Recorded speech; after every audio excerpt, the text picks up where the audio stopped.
This call is now being recorded. Hola, ¿qué tal? Muy buenas tardes. Les damos la bienvenida a la sesión académica del día de hoy. El día de hoy nos acompaña.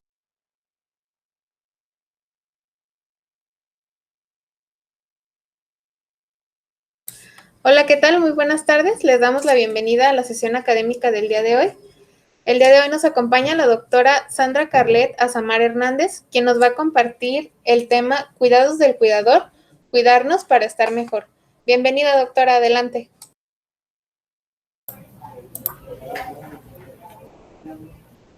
Muchísimas gracias, bonita tarde.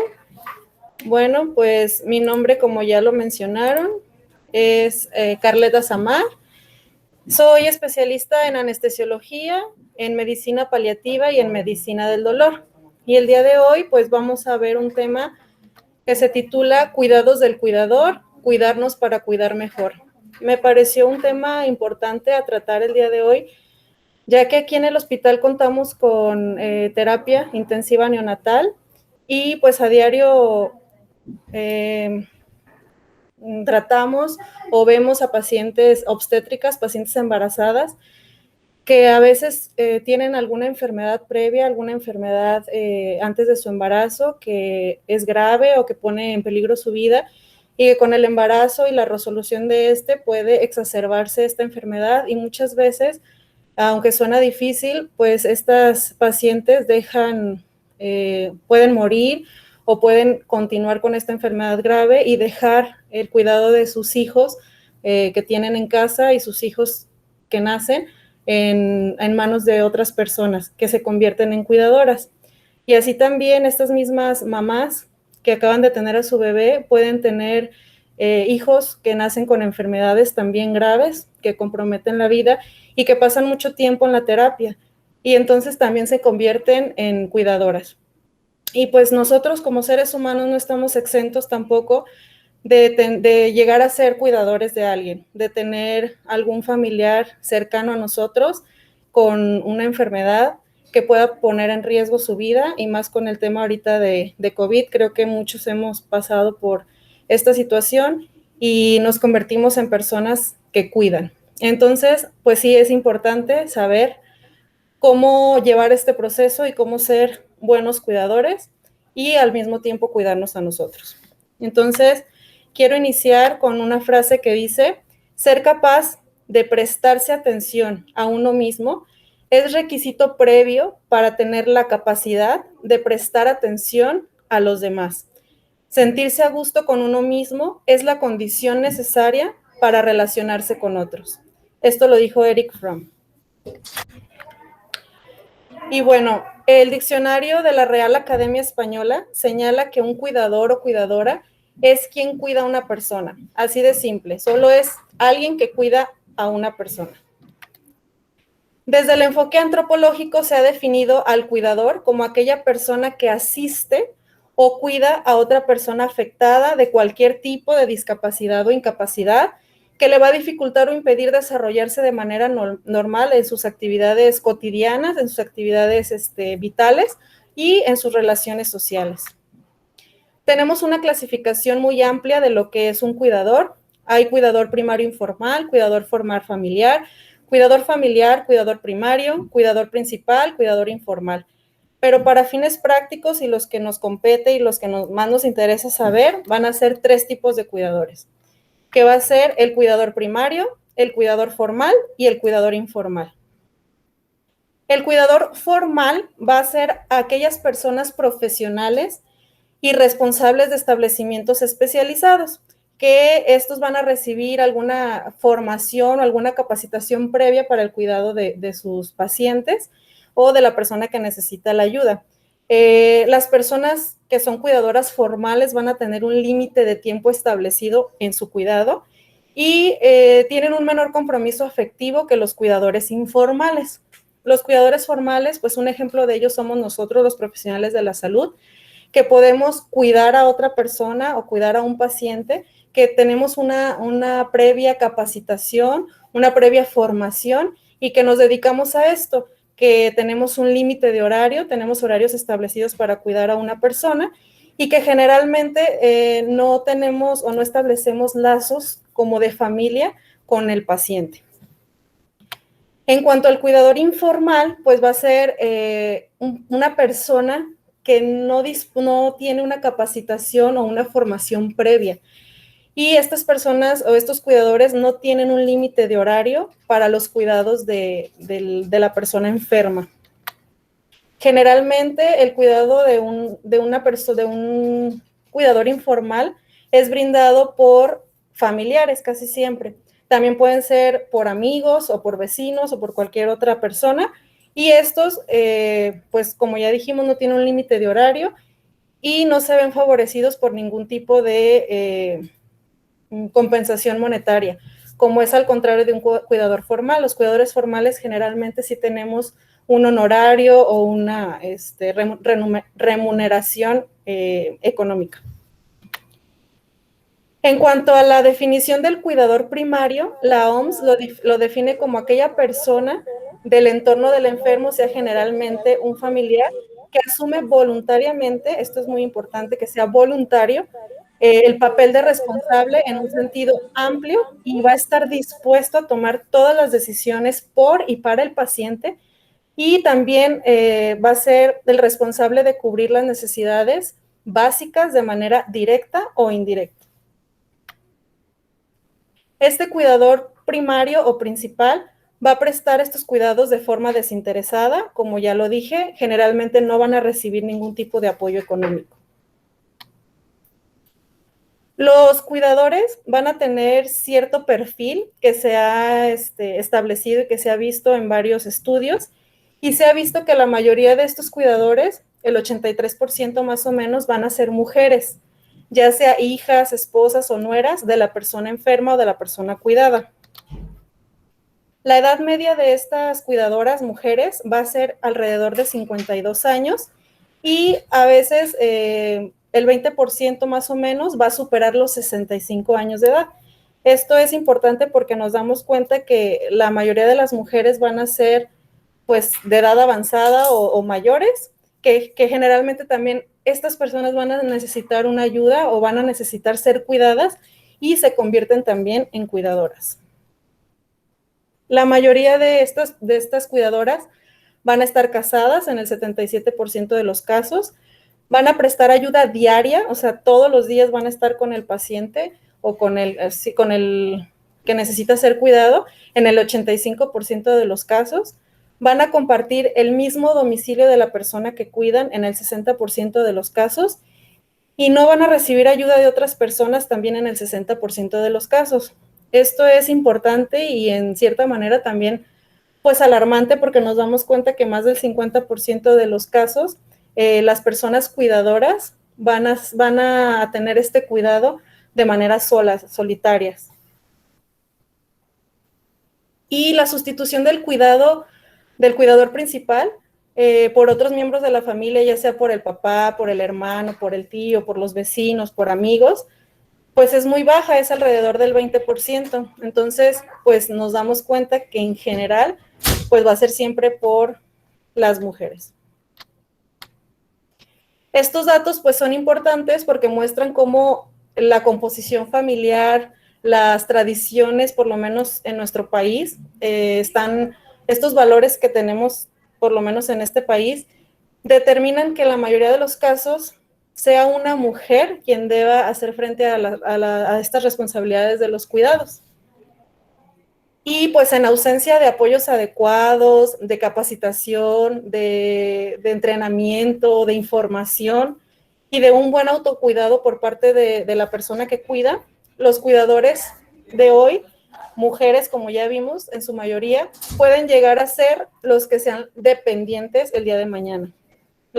Se ha visto mucho que los cuidadores, que son mujeres, llegan a caer en adicciones como es el tabaquismo, el alcoholismo, la drogadicción, y en muchos otros casos pues llegan a enfermarse, casi siempre enfermedades autoinmunes, artritis reumatoide, lupus, o por la misma carga de tener que mover al paciente, de tener que cargarlo.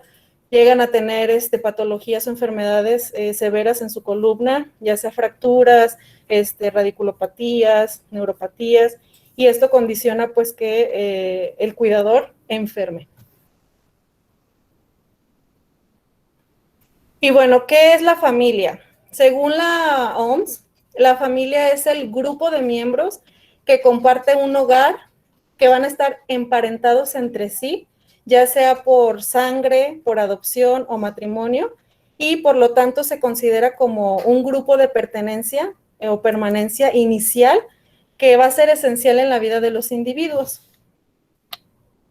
Como se muestra en el esquema de aquí arriba, la familia es un sistema central que va a determinar las formas de participación de sus integrantes. Va a determinar sus roles, sus funciones, sus vínculos afectivos, las etapas de vida, su sistema de valores y de creencias. Y es a partir de la familia que podemos formar parte de una comunidad y de una sociedad. Y bueno, entonces, ¿qué es la dinámica familiar? Se denomina dinámica familiar a las formas de funcionamiento y organización de una familia en forma interna. Por lo tanto, el cambio en un miembro de la familia va a afectar a todos los participantes, puesto que sus acciones están interconectadas mediante formas ya preestablecidas de relacionarse entre sí. Es decir, en nuestra casa, por ejemplo, ya sabemos quién es el que va a llevar a los niños a la escuela, quién es el que tira la basura, quién es el que hace de comer, quién es el que provee el dinero a la casa. Entonces, si alguno de estos roles cambia, alguna de estas personas que hace cierta actividad sufre una enfermedad, pues todos los roles de las demás personas van a cambiar y se van a ver afectados. Por lo tanto, convertirse en un cuidador de un familiar es un proceso de ajuste en el que se pueden distinguir una serie de pasos o de fases que van a ser adaptativas a esta nueva situación y que en su mayoría van a ser experimentadas por todas las personas que llegan a ser cuidadoras. No necesariamente lo tienen que pasar todas al mismo tiempo, ni va a ser así como en orden de las que voy a mencionar a continuación, y no todos pasan por las fases. Hay veces que pueden empezar, sí, con la fase 1 y pasarse hasta la fase 4, o iniciar con la fase 3 y luego con la 4, o ya haber terminado todas las fases y regresarse a la primera. Esto es algo fluctuante. Tenemos entonces la primera fase, que es la fase de negación o falta de conciencia del problema. Cuando una persona se entera de que su familiar tiene una enfermedad o varias enfermedades, es normal o es frecuente que el cuidador o la persona más cercana va a entrar en negación y la utiliza como un mecanismo o un medio para controlar el miedo y la ansiedad que provoca el conocer una noticia tan fuerte o delicada. Por lo tanto, es común encontrarse con personas que se niegan a aceptar las evidencias, aunque se las están mostrando, no les es suficiente o no les es real querer entender que su familiar está pasando por una o varias enfermedades y que va a necesitar ayuda de otras personas, pues, para mantener su adaptación a esta nueva situación. La fase 2 se llama de búsqueda de información y surgimiento de sentimientos difíciles. Conforme pasa el tiempo y la persona cuidadora empieza a dar estos cuidados, pues va aceptando que la enfermedad es real, que las cosas están pasando realmente, y empieza a darse cuenta que la enfermedad de su familiar no solo va a afectar al enfermo, sino que también va a alterar toda su vida del que va a cuidar, ¿no? Profundamente, y también de las personas que están a su alrededor. Las personas cuidadoras en esta fase de búsqueda de información están ansiosos y deseosos de buscar y de aprender todo tipo de información sobre la enfermedad de su paciente, tanto de posibles curas, posibles tratamientos, ya sea tratamientos curativos o tratamientos paliativos, y de sus causas también. En este momento, pues, de la búsqueda de información y todo esto, es muy común entre los cuidadores los sentimientos de un malestar, y se empiezan a hacer preguntas de ¿por qué a mí? ¿Por qué yo?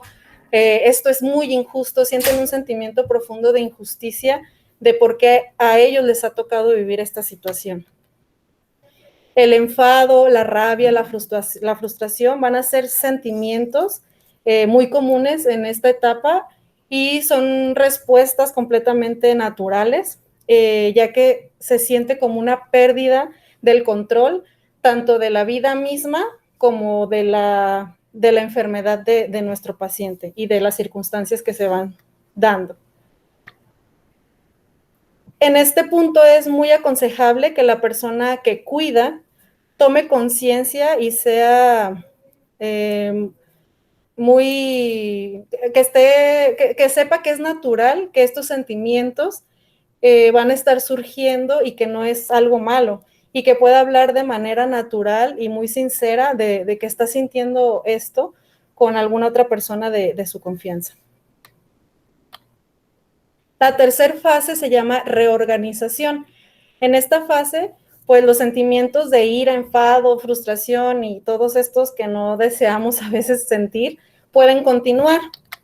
Y pues se siente como que la vida ha perdido un sentido, ha perdido todo lo que estamos habitualmente acostumbrados a vivir, y se empieza a dar uno cuenta de que llegan responsabilidades nuevas que se vuelven una carga pesada para el cuidador.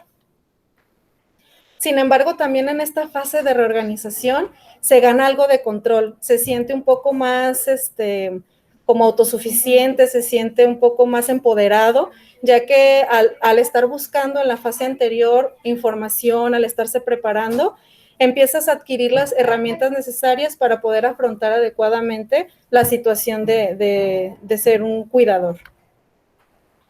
En este periodo de reorganización también se tendrá como resultado el desarrollo de un patrón de vida más normal, ya que como lo dice la misma fase de reorganización, se empiezan a reorganizar los roles de la familia y se empieza ya a tener una adaptación mejor a la enfermedad, una aceptación mayor a lo que está pasando, a la realidad, y entonces se puede desarrollar de manera mejor un patrón de vida nuevo. Y la fase 4, que es la fase de resolución, en este estadio del cuidado, pues las personas que cuidan son ya más capaces de manejar con éxito las demandas de la situación. Van a ser más ágiles en la resolución de problemas, en la resolución la resolución y expresión de sus sentimientos, de lo que van sintiendo, son más capaces de gestionar sus emociones. Es en esta etapa importante cuando las personas cuidadoras deben aprender a cuidar mejor de sí mismas. Por eso es importante obtener esta información desde antes, o desde que sabes que vas a ser un cuidador, desde que voluntariamente te ofreces para ser un cuidador, debes buscar información, porque tener la información antes te permite llegar a conocer estas fases y llegar a tener una vida un poco más llevadera y normal. Entonces debemos aprender a cuidar mejor de nosotros mismos. Empiezan a estar más dispuestos a buscar la ayuda de otras personas con experiencias similares. Suelen hacerse más independientes, dedicando más tiempo a realizar sus actividades normales o a buscar otras actividades sociales y recreativas. Pueden buscar y encontrar otras fuentes de apoyo emocional, y también empiezan a retomar sus antiguas amistades o a crear nuevas con estos centros de apoyo que están viviendo algo similar. Desgraciadamente, pues esta etapa de resolución no es alcanzada por todas las personas cuidadoras, y pues esto lleva a que las personas que cuidan entren en una situación que se le llama, donde se sufren diferentes cambios, que se llama o que se denomina patología del cuidador, síndrome del cuidador o burnout. Cuando las personas experimentan estos cambios o tienen el síndrome de burnout, pues empieza a haber cambios en las relaciones familiares. Aquí todo el núcleo familiar se ve afectado por esta nueva situación, que obviamente no es deseada por los miembros. Los cuidados van a implicar mucho tiempo y dedicación a atender la enfermedad de nuestro paciente. Por lo tanto, a veces los hijos y la pareja pues van a echar de menos el tener el contacto con la persona que cuida, que generalmente es la mujer. Va a haber cambios en el trabajo. Vemos que con frecuencia los cuidadores que antes trabajaban comienzan a cuidar más de su familiar y se ven obligados a disminuir las jornadas laborales y en ocasiones hasta abandonar su trabajo, ya que pasan más tiempo con el cuidador, con el paciente. Y pues esto tiene consecuencias, ya sea económicas como personales. También hay cambios en el tiempo libre. El tiempo libre que antes se disponía la persona que cuida, pues se va a hacer menor. Ya no hay tanto tiempo para las vacaciones, ya no hay tanto tiempo para jugar con los hijos, ya no hay tanto tiempo para, pues, tu tiempo libre, ¿no? Tus momentos de ocio para hacer lo que quieras, como es leer y hacer todo lo que te gustaba hacer antes. Entonces, todo esto también se ve afectado por atender al paciente. Va a haber cambios en la salud también. Las personas que cuidan experimentan en mayor medida cansancio, dificultad para dormir, problemas físicos derivados a la tarea del cuidado, como habíamos visto anteriormente. Y por lo general, las personas que se convierten en cuidadoras tienen una peor salud que las personas que no cuidan a nadie. También va a haber cambios en el estado de ánimo, en el campo psicológico, pues también se va a ver afectado. Es muy común que las personas sientan tristeza, decaimiento, incertidumbre por el futuro, por lo que va a pasar. Van a sentir irritabilidad, preocupación frecuente, ansiedad, sentimientos de culpa y a veces es frecuente escuchar a los cuidadores una insatisfacción personal de la forma en la que prestan su cuidado. Sienten que no es suficiente lo que hacen. Y pues les voy a leer un ejemplo, se llama Los recuerdos de Marina. Marina es una mujer de 38 años que está casada, tiene una hija estudiante de medicina y un hijo que se llama Julio. Él nació hace 8 años con una encefalopatía multiquística, debido a la cual precisa de apoyos generalizados para todas sus actividades de la vida diaria. Marina, que era directiva de una empresa de consultoría, redujo su jornada para intentar compatibilizar el trabajo con los cuidados a Julio, pero a los 3 años tuvo que renunciar a su empleo. A Marina lo que más le gustaba era organizar cenas en diferentes casas de sus amigos y de vez en cuando alquilaban una casa y se iban a cocinar todos juntos. Desde que nació Julio no lo han vuelto a hacer, lo echa de menos, pero ella quiere tanto a Julio que piensa que todos los sacrificios que requiere su atención se ven compensados cuando su hijo la abraza. Sin embargo, Marina ya no se siente como antes, tiene insomnio, está más irritable y muchas veces piensa que no puede con todo. Creo que muchas veces o varias veces hemos escuchado este tipo de situaciones que a veces pensamos que el hacer este tipo de sacrificios tan grandes, pues son por amor, ¿no? Y a lo mejor sí se ve como un amor hacia el hijo o hacia las demás personas. Pero es importante entender que el amor propio es muy importante y que si no estamos bien nosotros, que si no nos damos tiempo para cultivar y para gestionar nuestra emoción, nuestro sentir, nuestras necesidades básicas como seres humanos, no vamos a poder ser unos buenos cuidadores y no vamos a poder aportar ni dar lo que realmente merece el paciente. Entonces tenemos que saber y estar conscientes que el cuidador, la persona que cuida, también es una persona con derechos y que también se puede enfermar y que también se puede morir. Y aunque suena muy trágico, crudo, no es para terrorificar a nadie, pero es una invitación y una oportunidad para vivir plenamente. Esto de estar cerca de la enfermedad y de la muerte nos invita como cuidadores a mirar de cerca estas situaciones y pues a vivir al máximo.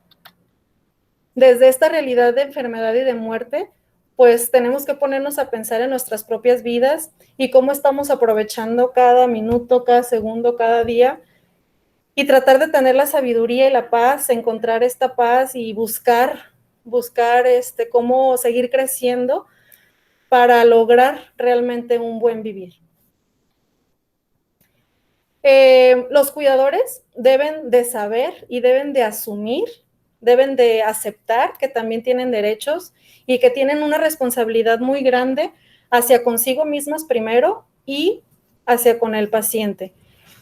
Los derechos de las personas cuidadoras, pues es que tienen derecho a cuidar de sí mismas, tienen derecho a dedicarse tiempo sin sentir culpa, tienen derecho de mantener las facetas de su vida que más les interesan, como si su paciente estuviera sano. O sea, hay que conservar esa individualidad y esa independencia a pesar de que seamos cuidadores. Tenemos o tienen derecho a formarse y a disponer del tiempo necesario para esta formación. Tienen derecho a consultar y a pedir ayuda a otras personas y a profesionales para resolver dudas y situaciones difíciles.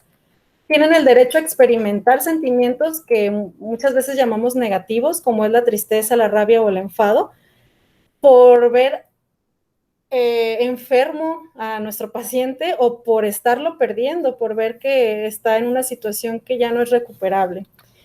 Tenemos o tienen derecho a decir no ante demandas excesivas, inapropiadas o poco realistas de parte de otros familiares. Es muy frecuente ver que a veces los que no están cerca o los familiares que, no sé, están en Estados Unidos son los que más demandan de ¿por qué no estás ahí? ¿Por qué no le hiciste esto? Y yo digo que mejor hagas esto. Entonces, tienen derecho los cuidadores principales a decir no ante estas demandas. El derecho a ser reconocidas como miembros valiosos y fundamentales de su familia. Muchas veces estos, como ya dijimos, los cuidadores primarios o principales no tienen una remuneración económica y tampoco tienen un agradecimiento por parte de ningún otro familiar y no se sienten algo valioso. Y esto a veces es muy importante o de lo más importante para los cuidadores. El hecho de que alguien más los valide, les agradezca por todo lo que están haciendo, es muy importante y es sumamente enriquecedor para el cuidador. El derecho a demandar más ayuda, de los cuidadores tienen derecho a pedir ayuda cuando se sienten sobrepasados. También debemos de saber que tenemos que saber detectar a tiempo algunas señales que para poner solución cuanto antes de cuando un cuidador está en riesgo de sufrir el burnout o el síndrome del cuidador. Entre estas alertas o señales de sobrecarga tenemos el cansancio, falta de apetito, alteraciones del sueño, dolores musculares, empezamos a tener rigidez en los músculos, palpitaciones, empezamos a abandonar el aspecto físico, tenemos tristeza, sentimientos de culpa, disminución de la autoestima, cambios de humor, irritabilidad, dificultad para concentrarnos, pérdida de memoria, ruptura de las relaciones con familiares y amigos, desinterés por actividades que anteriormente nos gustaba hacer y un sentimiento de soledad y aislamiento. Cuando tenemos algún tipo de estas señales o tenemos varias de estas, lo que tenemos que hacer es parar y revisar la situación, hacer una introspección, revisar qué está pasando y pedir ayuda. Esto es muy importante. Y el primer paso para pedir ayuda, pues es pedirla, ¿no? Los cuidadores no deben pretender hacer frente a las responsabilidades ellos solos, pero tampoco tienen que suponer que toda la gente va a estar ahí como al pendiente o ofreciendo su ayuda de manera natural. Casi nunca las demás personas se ofrecen su ayuda. Entonces, el cuidador principal es el que tiene que pedir que se le apoye. Si un cuidador no pide ayuda, lo más probable es que no la consiga. También es importante que sepan que pedir ayuda a servicios, instituciones y asociaciones es importante, ya que aunque los amigos o familiares te puedan proporcionar una ayuda fundamental, resulta necesario a veces recurrir a servicios, instituciones o asociaciones especializadas. Entre estos, pues tenemos un modelo de cuidados integrales, que es un equipo interdisciplinario. Estos equipos de cuidado integral, pues pueden estar compuestos por médicos, enfermeros, psicólogos, trabajadores sociales, farmacéuticos, fisioterapeutas, nutricionistas, terapeutas ocupacionales y voluntarios, que son muy importantes, y estos con el objetivo común de proporcionar una atención integral. Y tienen obviamente pues las habilidades y la formación para poder ayudar al familiar y al paciente. Nosotros, ¿cómo podemos apoyar o ayudar? Bueno, es importante, es primordial conocer las necesidades sociales básicas del enfermo y la dinámica familiar, como ya lo vimos anteriormente. Hacer partícipes a todos los miembros de la familia en el proceso de la enfermedad y no recargar la responsabilidad solo en una persona. Debemos tener un acompañamiento del enfermo y la familia. O sea, si nosotros nos vamos a ser responsables como cuidadores, tenemos que tener esa responsabilidad de saber que vamos a estar desde el momento del diagnóstico y hasta la resolución de la enfermedad y o la muerte del paciente. Esto es muy importante para el paciente porque haces esta empatía o esta conexión y es como un poco feo para ellos cuando empiezas tú y tienes un trabajo ya continuo y de repente le cambian de profesional de la salud, entonces para ellos es como difícil volver a retomar esto. Entonces, si ya te haces responsable de un paciente, lo ideal es que le dé seguimiento hasta la resolución de su enfermedad o hasta que el paciente fallezca. Existen algunos consejos de cuidadores que ya, pues se les puede decir veteranos, que les dan a personas que están empezando a afrontar esta tarea o esta gran responsabilidad de ser cuidadores. Entre los consejos que dan, pues dicen que sé consciente de que la situación puede que dure algunos años, por lo tanto, consigue la máxima ayuda posible tan pronto como puedas. Así como les menciono aquí, por ejemplo, hay bebés que duran meses en terapia intensiva y que ya cuando van a su casa, pues son enfermedades que no se solucionan y que duran años, quizá toda la vida. Entonces, es muy importante que consigan ayuda, que consigan información lo más pronto posible. Conoce tus límites y mantente dentro de ellos. Deja que el familiar a quien cuidas haga todo lo que pueda por sí mismo, aunque esto suponga tardar más tiempo en hacer las cosas.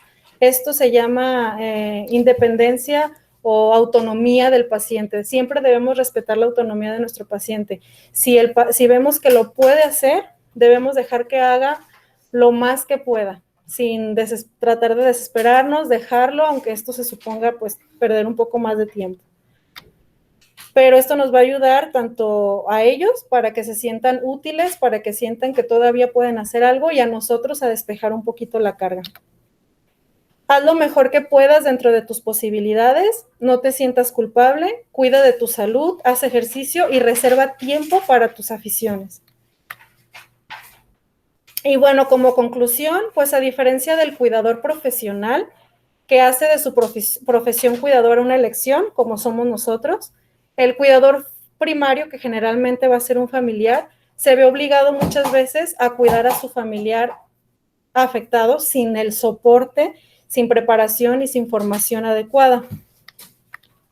Esta situación pues representa para él una fuente de frustración, de inseguridad, de sentimientos de tristeza, rabia, impotencia, desamparo, que lo van a poner en una situación de riesgo, de sufrir una crisis y por lo tanto de poder enfermar. Pero bueno, a pesar de todo esto, que pueden sonar como cambios negativos, el cuidar a una persona cercana puede ser, a pesar de su dureza, una experiencia muy satisfactoria que pues supone luchar o enfrentar esto con alguien a quien amas y que te ayuda a descubrir en ti mismo cualidades que no conocías, que no sabías que tenías, fortalezas y habilidades que nunca creíste poder encontrar o tener. Muchos cuidadores manifiestan haber crecido como persona a través de situaciones asociadas a tener que cuidar a alguien. Y pues bueno, me despido con esta frase que dice: no quiero que me curen, quiero que me entiendan. Y así es con muchos de nuestros pacientes. Muchas veces ya no buscan una curación, sino el simple hecho de tener una compañía, de tener un amigo, de tener alguien que los escuche, alguien que los entienda, que los acompañe y que les dé un abrazo, un beso, un gesto de cariño. Y pues muchas gracias. Es todo. Espero que les sea útil esta información y estoy al pendiente de sus comentarios, dudas, preguntas. Muchas gracias. Muchas gracias, doctora. Si alguien tiene alguna duda o comentario, puede enviarlo por el chat o abrir sus micrófonos. Aquí hay un comentario de felicidades. Qué buen tema y reflexión. Muchas gracias. De igual manera, aprovechamos para hacerle entrega de un pequeño reconocimiento a la doctora Carlet por su participación en la sesión del día de hoy, con este tema tan bonito y tan importante como es ser empático con el sentir de los demás y también darle la importancia a nuestro sentir y el peso que merece. Así que muchas gracias. De igual manera, aprovechamos para comentarios que ahorita está por comenzar una capacitación, siguiendo este mood de reflexión sobre inteligencia emocional. El link donde lo pueden acceder a esta capacitación con valor curricular lo van a encontrar en el chat. Así que si gustan, pueden entrar a partir de este momento. Muchas gracias, doctora, por su participación y gracias a ustedes. Muchas gracias y esperamos contar con su presencia en futuras sesiones y capacitaciones. Que tengan muy buen día. Bonito día.